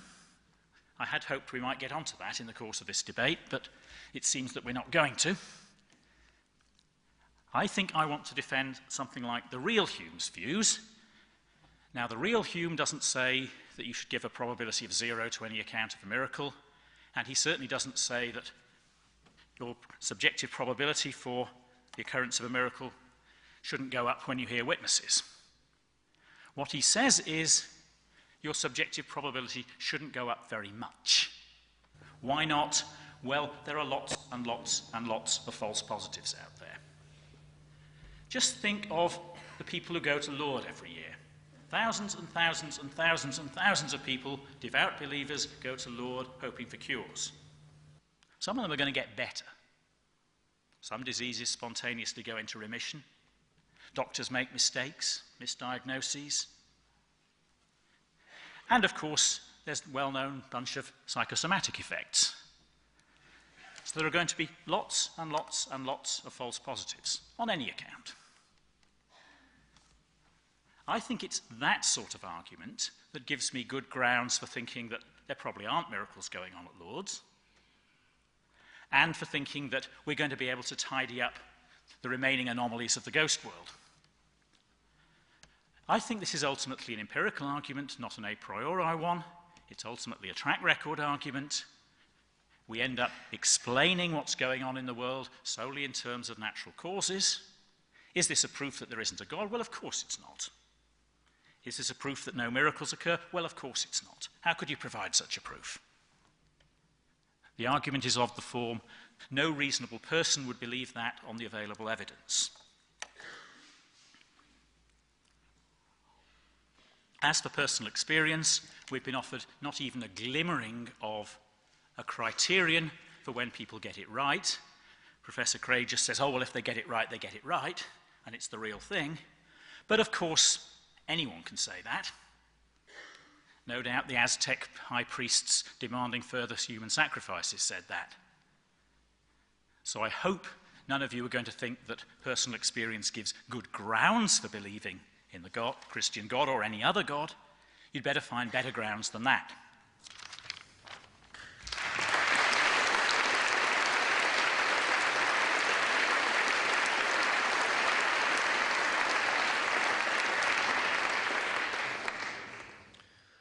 Well, that was quite a series of high-octane engagements, at times approaching tremendous sophistication, but never quite leaving behind some of the very basic questions and intuitions that I'm sure some of you have got to reflect on and bring to the floor here now. So we're going to enter into a question and answer session. Thanks very much for kicking this off. Please, who are you and what's your question? I'm Daniil Basuni. I study philosophy here. I just had a question. In your first argument, when you talked about the infinity as a manifestation in existence being self-contradictory, I was just wondering if that could be applied to God. Is it therefore self-contradictory to have an infinite infinitely powerful, infinitely loving God? Yes, good.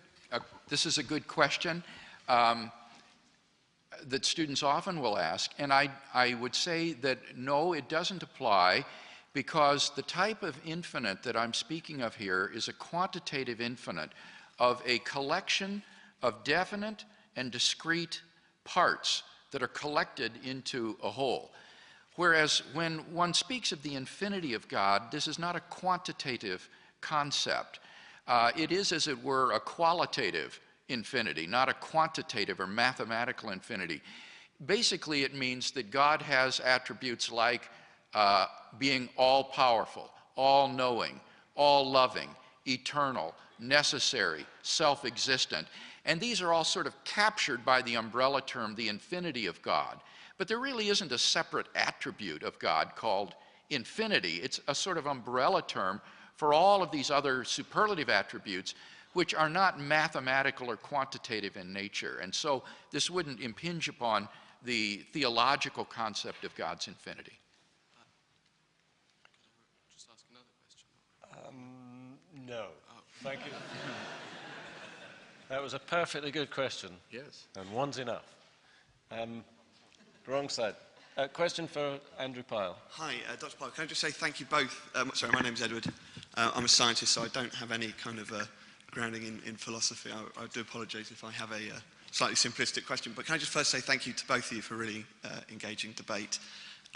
Basically, my question is, your issue with the argument a priori of God being a creator, you were worried that that didn't have any testable quantities. I wondered, perhaps, if we know from empirical evidence that animals, creatures arise through a process of evolution, that's a fact about the universe, then we look to loop quantum mechanics and we see that perhaps universes arise with the status of being able to support life through maybe a process of a sort of Darwinian evolution. And I wondered if that in itself does not provide some kind of underlying testable evidence for an existence of God.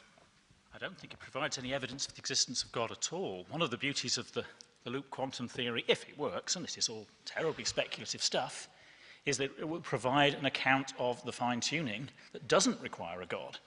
It will provide a quasi-Darwinian account of fine-tuning. According to this theory, universes are, well, they reproduce through black holes. So we can expect our universe to be well adapted for producing black holes, because that's how universes reproduce. The production of black holes is like the sort of analog in cosmology of Darwinian fitness. And then if it turns out that universes well adapted to produce black holes are also well adapted to produce life and mind, then universes are going to be well adapted to produce life and mind, and we're going to be a sort of spin-off.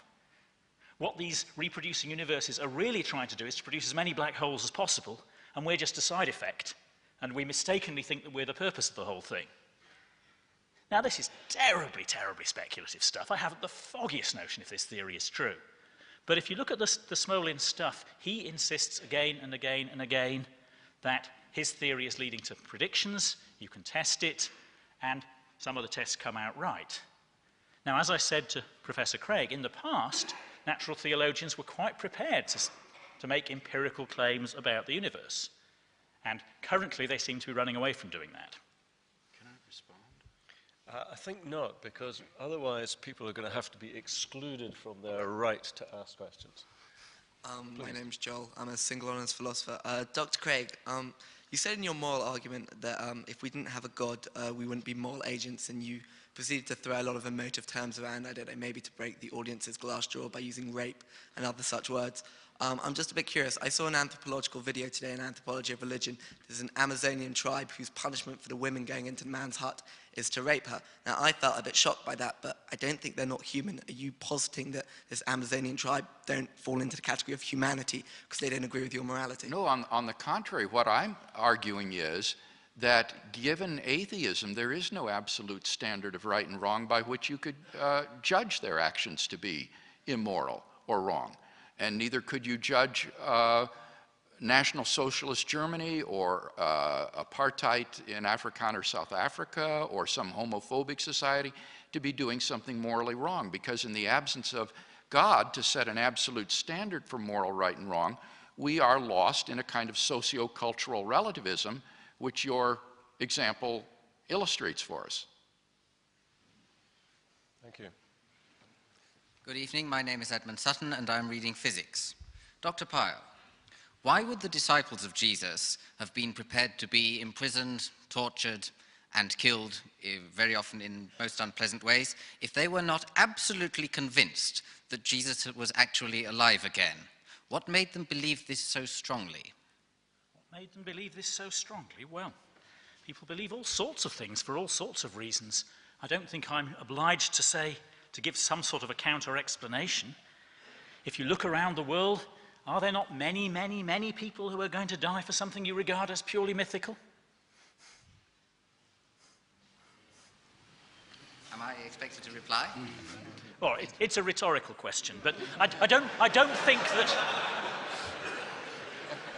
don't think we necessarily regard the willingness to die for a cause as any evidence of anything more than their belief, and I don't think we can regard their belief as any evidence of probable truth.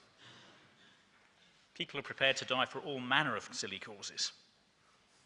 Next question, please. Tim Akerell, I am retired. Sir. But not yet reborn. Yeah. Sir, you refer to the death of Jesus. The Nicene Creed uses the phrase that Jesus being of one substance with the Father. Could you comment on the idea of Jesus dying but being of one substance with the Father? Well, the classical Christian understanding of the death of Christ is that he died in his human nature, that Christ is one person having two natures, a divine nature and a human nature, and he obviously cannot die insofar as he is God. He dies in his human nature, and a human being dies when the soul is separated from the body. So in the case of Jesus, his soul was separated from his human body, which was then laid in the tomb by Joseph of Arimathea. And so that would be the understanding of how Jesus died. Hello, I'm Swithin Dobson. I study economics in Cardiff, but I'm interested in philosophy. But hey, here's a question. Dr. Pyle, what is your position on a priori arguments in general? Since you seem to reject a priori arguments, especially in regards to cosmology and the origin of the universe, but you seem to do that a priori and thus enact a performative contradiction. No. This is a track record argument. The record of doing physics a priori is lousy. Just go back through the history of science and try to look at the number of people who've tried to make substantive, informative claims about the physical universe on the basis of a priori methods, and they've got it wrong again and again and again and again and again. This is an empirical argument, it's a track record argument. Classic example is the wonderful joke about Hegel, that he managed to come up with a wonderful a priori proof that the number of planets could only be 7 just before somebody discovered the 8th. But there's oodles of examples. This is not an a priori argument against doing physics a priori. This is an empirical argument against doing physics a priori. Just look at the track record and you'll see that the a priorists get it wrong endlessly.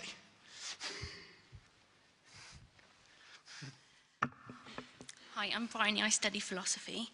Dr. Craig, you seem to be trying to prove that the Christian God exists by reference to religious experience. And you also seem to be saying that all non-Christian religious experiences are counterfeit and therefore can't undermine the truth of the veridical claims of Christian ones. Isn't that just begging the question in favour of Christianity? Mm-hmm. Let me correct that impression if that's what I gave.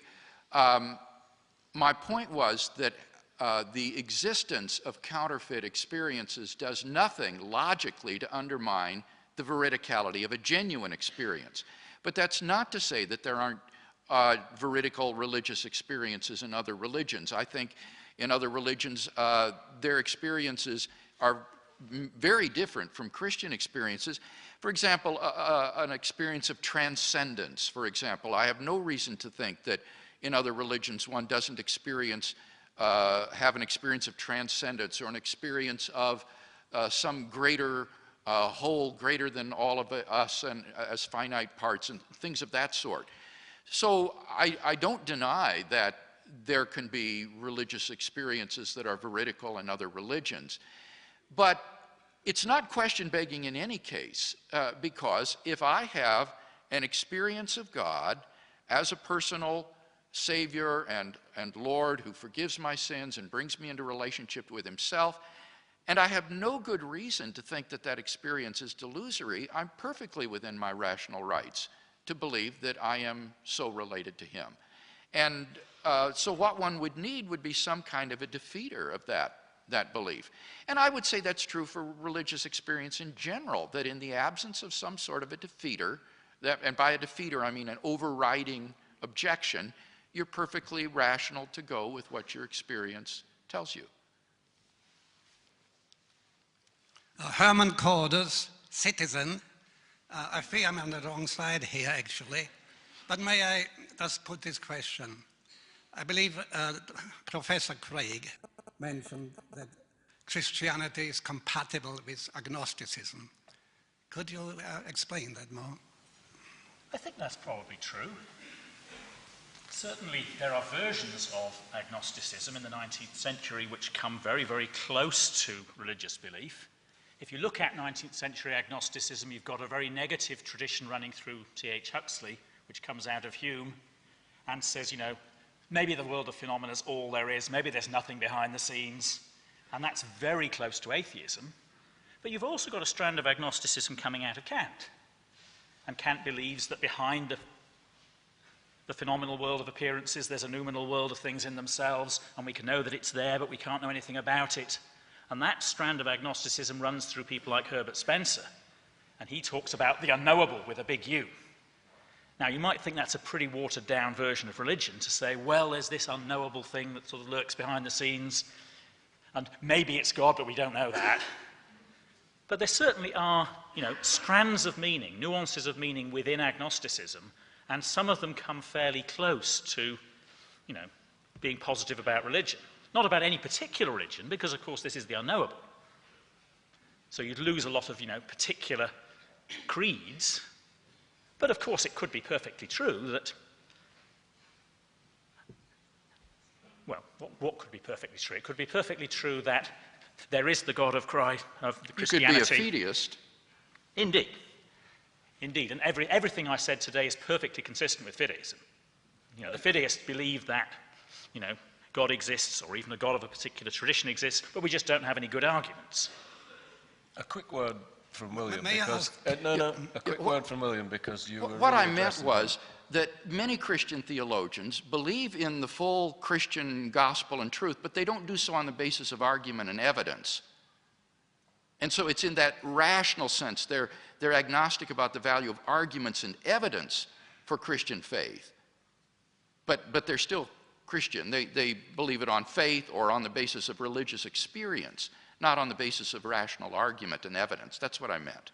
Yes, in that sense, Christianity and agnosticism are compatible. That's right. Okay, next question.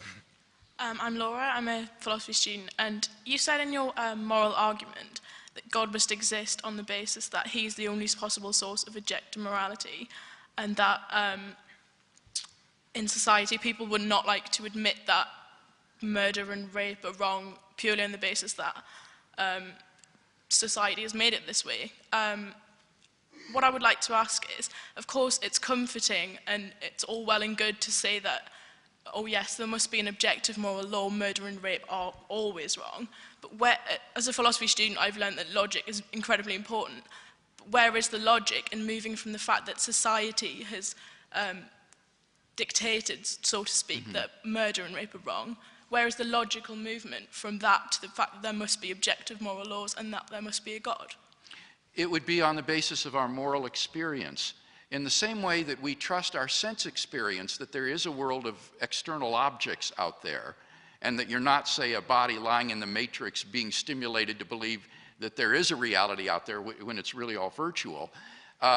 In the same way, we perceive a realm of objectively existing moral values and duties, and in the absence of some reason to think that this moral experience is delusory, we're perfectly justified in believing that our apprehensions of the moral realm are veridical. It's on a par with our sensory perception of the external world. And let me just ask you, I mean, you said you're a philosophy student. As you reflect upon moral experience and moral values, don't you think that if you were to walk out of this room this evening and somebody assaulted you and raped you, that that person has done something wrong, that that's not morally indifferent what he did? Is that a rhetorical question? No, that's a serious question. Okay, got to check. Don't you think that that person has not done something that's morally indifferent, that that person would have done something wrong to you? Of course I would think that, but there's no reason for me then to conclude logically that that must always be wrong. Well, That's if just it's ever that's just wrong. what If it's society ever has wrong. taught me. There's no reason to jump from the fact that society has taught me that that being attacked in the street is wrong to that there must be a moral realm of truths that are objective. There's Yes, but no connection. Well, I want to know, though, as a philosopher, as you think about this, is that what you think? Do you think, in fact, he hasn't done anything wrong? This is just societal conventions? Or do you think that he really would do something wrong to you? And I'm not talking about always wrong. I'm talking about, is it ever wrong? Do you think that there are objective moral values and duties? As a philosopher, I've probably not studied enough to come to a valid conclusion towards that. As a person, I would believe that that was wrong. But in philosophical terms, there's nothing that would say to me that there is a logical connection there. Thanks for that robust exchange. Laura?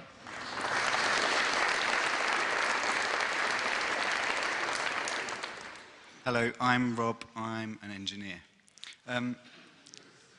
What I'd like to ask you, Andy Pyle, is you ended your talk asking the question, well, making the statement, you better have better evidence than William Lane Craig has presented. Can I ask you what evidence would be acceptable for evidence for a miracle? Is that what you're asking? Well, yeah. Well, how would you? What criteria? Oh, evidence for a miracle's easy. I mean, I talked about the people going to Lourdes, and many of them get better, and many of them report miracles, but they tend to be sort of marginal cases, you know, cancers going into remission, whatever, which happens anyway in the course of nature. So it would be very hard to discern in any one case whether it was a genuine bona fide miracle. How about setting up the scene this way? Suppose I say what I want is the following case. A man who's just lost both his legs in a car crash, cut off above the knee. So he's just had both his legs amputated. And he's wheeled into some room in Lourdes, and there's a jury of appointed observers, including Richard Dawkins, my good friend Anthony Grayling, the great Randy, you know, the American magician who goes around exposing fraudulent mediums and so on. So we'll appoint a team of real hard-line skeptics and unbelievers, and they can have, you know, all the resources that are available to count for fraud. And then, within a minute, this man's legs grow back to their original size and shape and muscularity, or perhaps something better. Let's make it something better. Let's make it a vast improvement on his earlier state, and he goes out from the hospital and he runs the 100 meters in 9.5 seconds. World record time. Now you think you're going to say, you're asking a lot, aren't you? But I don't think I am. After all, Professor Craig and many, many of you here believe in an omnipotent God. Now, if a God can create the universe out of nothing, surely what I've just asked is pretty easy. Child's play for an omnipotent God. Now, if something like that were to happen at Lourdes, I'd be convinced. We're getting close to time. I think we'll take one more on each side. What time do we have to finish, Julian? Can we run another 5 minutes? We'll run another 5 minutes, so let's keep questions and answers short. I don't like to disappoint people at the end of the queue here. Go. I'm Sam Collins, another philosophy student. Professor Craig, how do you account for the people who never had the benefit of hearing Jesus as Christ's teachings? Isn't there a great inequality there? How do you account for the people who never had the benefit of hearing Jesus Christ's teachings? isn't there a big inequality between the people who had the chance to hear him and the people who don't? Yeah. Isn't that a very unfair state of affairs? I've written on this, and you can find articles on this on my website at williamlanecraig.com. They're free, you know, they're there to download. And I think what we can say is that God judges people on the basis of the response to the information that they have. So that those who have never heard of Christ will not be judged on the basis of how they respond to Christ. That would be manifestly unfair, but they'll be judged on the basis of how they respond to their information, the information that they do have.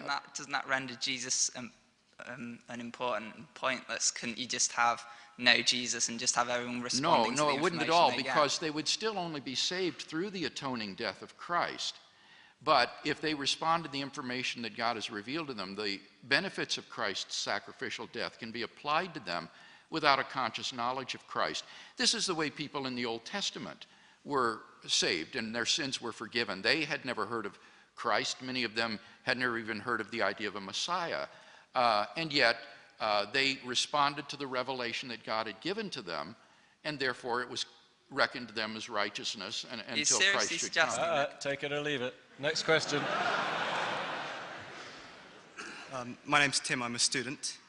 Hi Andrew, I was just wondering about your point about supernatural or miracles as an evidence for that. You brought up Ganesh as an example, as a sort of comparative example to the resurrection. Yeah. You gave us reasons as to why there's more evidence for that compared to the resurrection. But as an aside, William then said, well, that's to be expected from this religion, to expect this sort of miracle to occur. And then you said, well, that's the same for the resurrection, sort of talking about this mysterious stranger on the Emmaus Road and how that was a way of going on or whatever. William then went on to say that actually that was totally unexpected for messianic groups to continue to resurrect their Messiah or whatever. How would you respond to that? Well, I know far, far less about this than Professor Craig. I was relying on, not this one, but the other website debate with Professor Ehrman, and Professor Ehrman says it's actually not 100% true that this was completely unexpected. He gives an account in which it makes good sense to say the mysterious stranger explains the meaning of the scriptures, and in the light of that explanation of the meaning of the scriptures, the disciples come to get some sort of sense of the significance of what's just happened and start to develop what I think is the myth. Now, Professor Craig obviously thinks this is historically real, but I think all I wanted to say there is it's not wholly unexpected, it's not wholly alien. There's an account here that refers back to existing Jewish tradition and Jewish practice. And that's not coming from me, that's coming from a man who studied the stuff. Please. Hi there, I'm Chris and I'm also an engineer. Dr. Craig, a lot of the arguments you gave, it seemed to me were applicable to all different types of religion, not just Christianity. And of course the argument tonight is, does a Christian God exist? Do you think that if you had been brought up in a different part of the world, that you would be a Christian? I don't have any idea. It depends on what part of the world I would be brought up in. But you're quite right that the first three arguments are basically arguing for monotheism, which would be consistent with Judaism, Christianity, and Islam. It's not until you get to the resurrection of Jesus that the field narrows down among those monotheisms to Christian monotheism. I'm terribly sorry. I'm unable to fulfill my hope that we'd get all the questions in. Maybe you could, all five of you who are waiting to give a question, maybe someone could give you a free copy of William's book out there or something like that. So thanks very much for coming. I'm sorry to disappoint you. Andrew, thank you very much.